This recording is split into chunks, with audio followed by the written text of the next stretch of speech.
An emotional night here for the family and friends of an autistic man. They are crying out for justice after he is shot in the ICU now after a violent confrontation with the LA County Sheriff's Department.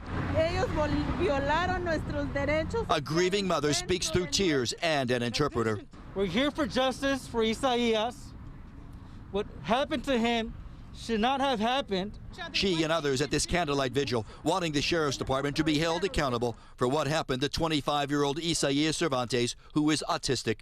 His family calls 911 after a disturbance at their Cudahy home last Wednesday. Deputies respond and a violent confrontation follows. They were called to help.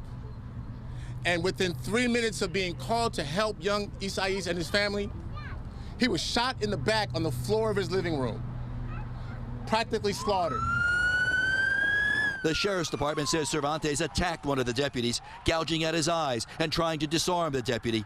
During that struggle, Cervantes is shot by the deputy, but the family attorney claims Cervantes did not threaten the deputies. Isaías stood there in his own home, not threatening the officers. This is a young man who's 5'9" and barely 140 pounds. Both officers were over 200 pounds.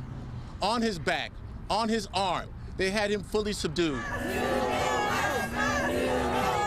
While Cervantes is in the ICU here at St. Francis Medical Center, this candlelight vigil outside by those demanding a better understanding and a much better awareness for those who suffer from autism. But at the LA County Sheriff's Department, there is no awareness and there is no acceptance. We demand justice. While a grieving family demands the Sheriff's Department answer for what it claims is excessive force. She wants the deputies identified.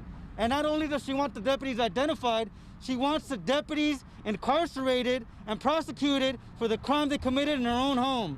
Back here, the Sheriff's Department says this case is under investigation, as is any case that involves the use of force. As for Cervantes, he's in the ICU, listed as critical right now, with his family saying he has spinal injuries that may leave him paralyzed. For now, we're here in Linwood. Ed Lascos, back to both of you.